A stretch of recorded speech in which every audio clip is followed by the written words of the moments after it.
Hello viewers, আসসালামু আলাইকুম। Welcome back to my channel.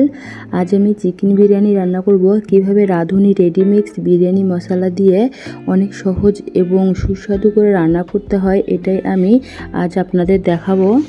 বাসায় আমরা কম বেশি সকলেই বিরিয়ানি রান্না করে থাকি। এভাবে একবার রান্না করে দেখতে পারেন। ফ্যামিলির সবাই আপনার এই বিরিয়ানির ফ্যান হয়ে যাবে।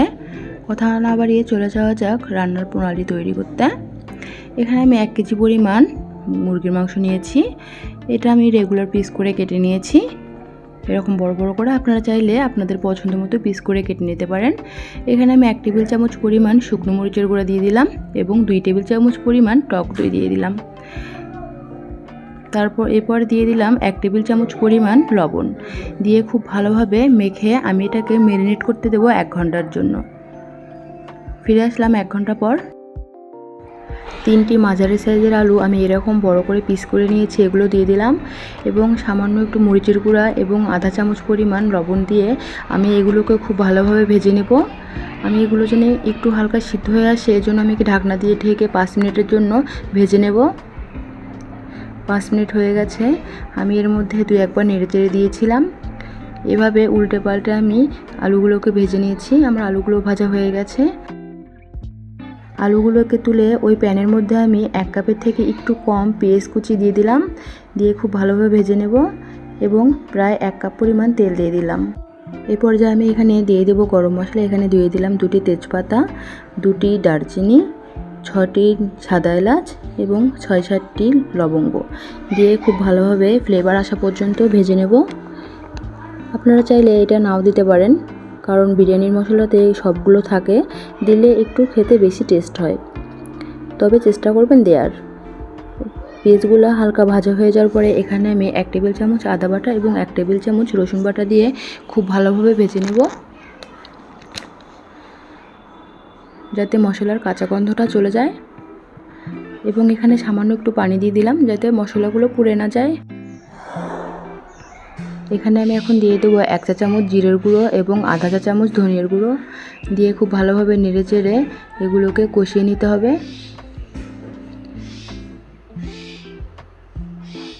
এই পর্যায়ে আমি এখানে দিয়ে দেবো ম্যারিনেট করা মাংসগুলো, দিয়ে খুব ভালোভাবে নেড়ে চেড়ে এগুলোকে কষিয়ে নিতে হবে। আমি মাংসটা ম্যারিনেট করার সময় টমেটো সস দিতে ভুলে গিয়েছিলাম, এই জন্য আমি এখন এখানে 1 চা চামচ পরিমাণ টমেটো সস দিয়ে দেবো, দিয়ে খুব ভালোভাবে মিশিয়ে নিতে হবে। এবং আমি এখানে দিয়ে দেবো 1 প্যাকেট বিরিয়ানি মশলা, দিয়ে খুব ভালোভাবে নেড়েচেড়ে মিশিয়ে নিতে হবে। প্রত্যেকটা মাংসের মধ্যে যেন বিরিয়ানির মশলাটা লেগে যায়, এজন্য আমি এখানে সামান্য একটু পানি অ্যাড করব এবং খুব ভালোভাবে নেড়েচেড়ে ঢাকনা দিয়ে ঢেকে দেব 5 মিনিটের জন্য।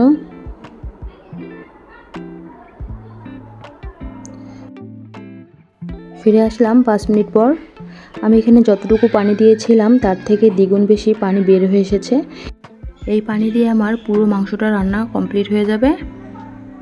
খুব ভালোভাবে নেড়েচেড়ে আবারও ঢাকনা দিয়ে ঢেকে দেব রান্না শেষ হওয়া পর্যন্ত। ফিরে আসলাম 6 থেকে 7 মিনিট পর। আমি এর মধ্যে 2-1 বার নেড়েচেড়ে দিয়েছিলাম। দেখেন আমার মাংসটা কত সুন্দর ভুনো ভুনো হয়েছে এবং কত সুন্দর তেল বের এসেছে। এই পর্যায়ে আমি মাংসগুলো আলাদা পাত্রে উঠিয়ে নেব। শুধুমাত্র মাংসগুলো তুলে নিতে হবে। এভাবে একটা একটা করে মাংস আমি তুলে নিচ্ছি। মাংসের মশলাগুলো যেন না উঠে এদিকে খেয়াল রাখবেন। আমি ওই প্যানের মধ্যে এখন দিয়ে দেব 3 কাপ পরিমাণ চিনি গুঁড়া পোলাওয়ের চাল।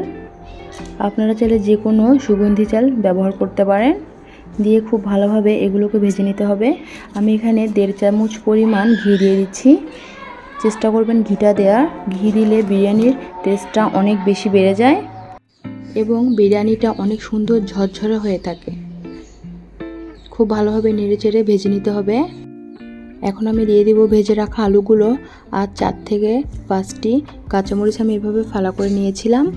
নিয়ে আমি এগুলো দিয়ে দিচ্ছি। কাঁচামরিচগুলো এইভাবে ফালা করে নেওয়ার ফলে এখান থেকে হালকা ঝাল হবে এবং ফ্লেভারটাও খুব ভালো আসবে। দিয়ে খুব ভালোভাবে নেড়েচেড়ে ভেজে নিতে হবে।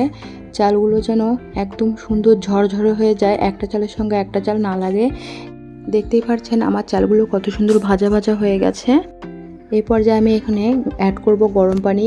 এখানে আমি 6 কাপ পানি খুব ভালোভাবে গরম করে নিয়েছি, এগুলো আমি দিয়ে দিচ্ছি। তার থেকে আমি সামান্য একটু পানি উঠিয়ে রেখেছিলাম, ওগুলোর মধ্যে আমি 1 টেবিল চামচ পরিমাণ গুঁড়ো দুধ গুলে রেখেছিলাম, ওগুলো আমি কিছুক্ষণ পর দিয়ে দেব। খুব ভালোভাবে নেড়েচেড়ে এখানে দিয়ে দিচ্ছি দুধগুলো। গুঁড়ো দুধটা দেওয়ার ফলে এর টেস্টটা একটু বেশি হয়, চেষ্টা করবেন গুঁড়ো দুধটা দেওয়ার। দিয়ে খুব ভালোভাবে নেড়েচেড়ে এখানে আমি দিয়ে দেব 1 টেবিল চামচ পরিমাণ কিশমিশ। কিশমিশটা চেষ্টা করবেন দেওয়ার, না দিলে না দিতেও পারেন, সেটা আপনাদের পছন্দ মতো। এবং দিয়ে দেব এখানে মাংসগুলো। যারা নাকি নতুন রাঁধুনি তারা এইভাবে একবার শুধু রান্না করে দেখতে পারেন, খেতে কতটা টেস্ট। এবং অনেক সহজভাবে এই রান্নাটা অনেক তাড়াতাড়ি হয়ে যায়, একদিন রান্না করে বুঝতে পারবেন। আপনার ফ্যামিলির সবাই একবার খেলে বলবে প্রতিদিনই প্রায় রান্না করে দিতে। দিয়ে খুব ভালোভাবে নেড়েচেড়ে নিতে হবে এবং আপনারা আপনাদের পছন্দ মতো লবণটা চেক করে নেবেন। নিয়ে আমি এখানে ঢাকনা দিয়ে ঢেকে দেবো 5 থেকে 6 মিনিটের জন্য। প্রায় 5 মিনিট পর আমি আবার ঢাকনা খুলে নেড়েচেড়ে নিচ্ছি। নিচের চাল উপরে এবং উপরের চাল নিচে যেন যায় এবং সবগুলো যেন খুব ভালোভাবে ফুটে আসে, এই জন্য এইভাবে ভালোভাবে নেড়েচেড়ে এইভাবে নেড়ে আবারও ঢাকনা দিয়ে ঢেকে দেবো 3 থেকে 4 মিনিটের জন্য। আমার চুলার আঁচটা একদম মিডিয়ামের থেকে লো থাকবে। ফিরে আসলাম প্রায় 5 মিনিট পর। দেখেন আমার রান্নাটা প্রায় হয়ে এসেছে, কত সুন্দরভাবে আমার সবগুলো চালে ফুটে এসেছে। আপনারা দেখেই বুঝতে পারছেন আমার কত সুন্দরভাবে চালগুলো সিদ্ধ হয়ে এসেছে। আমার রান্নাটা প্রায় হয়ে এসেছে। আমি নিচের চাল উপরে এবং উপরের চাল নিচে করে দিচ্ছি। দিয়ে আমি এখানে দিয়ে দেব পেঁয়াজ বেরেস্তা। এখানে আমি 1 টেবিল চামচ পেঁয়াজ বেরেস্তা নিয়েছি। দিয়ে হালকা করে নেড়ে আমি এখানে দিয়ে দেব 1 চামচ পরিমাণ ঘি।